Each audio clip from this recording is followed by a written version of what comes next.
एक समय की बात है। मनोज नाम का एक युवक रहता था जो बचपन से ही साधु था। हालांकि जैसे ही वह 18 साल का हुआ, वह अपने मोबाइल फोन पर अनुचित सामग्री देखने के जाल में फंस गया। जो चीज एक आकस्मिक आदत के रूप में शुरू हुई, उसने जल्द ही उसे पूरी तरह से खत्म कर दिया। दिन हफ्तों में बदल गए और मनोज ने अपने कर्तव्यों और पढ़ाई की उपेक्षा करते हुए खुद को भोग विलास के चक्र में फंसा हुआ पाया। वह जानता था कि उसे इस विनाशकारी आदत से छुटकारा पाना होगा, लेकिन उस पर जो पकड़ थी वह अटूट लग रही थी। एक शाम बदलाव के लिए बेचैन महसूस करते हुए मनोज सांत्वना और मार्गदर्शन की तलाश में घने जंगल में चला गया। अपने विचारों में खोया हुआ वह जंगल में गहराई तक चला गया, जब तक कि उसने खुद को ऊंचे पेड़ों और चहचहाते पक्षियों से घिरा नहीं पाया।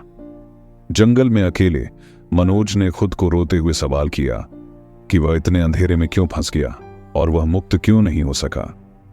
उसे क्या पता था, उसकी पुकार जंगल के बीचों बीच रहने वाले एक बुद्धिमान बूढ़े भिक्षु के कानों तक पहुंच गई।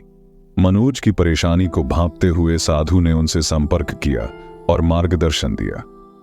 उन्होंने धैर्यपूर्वक मनोज के संघर्षों को सुना और फिर अपने ज्ञान को साझा करते हुए उन्हें अपनी बुराइयों से मुक्ति का मार्ग सिखाया।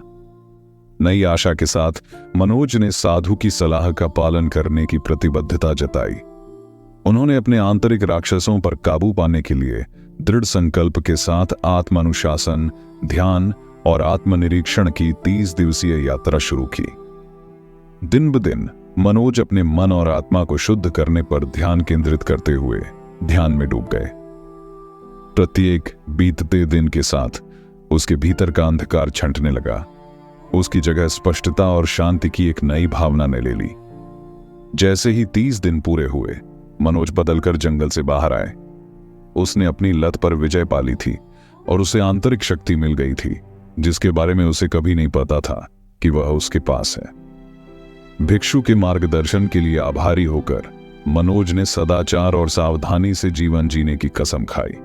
फिर कभी खुद को अंधेरे में नहीं डूबने दिया और इसलिए भिक्षु के ज्ञान को अपने मार्गदर्शक प्रकाश के रूप में लेकर मनोज ने उद्देश्य, धार्मिकता और आंतरिक शांति से भरे अपने जीवन के एक नए अध्याय की शुरुआत की।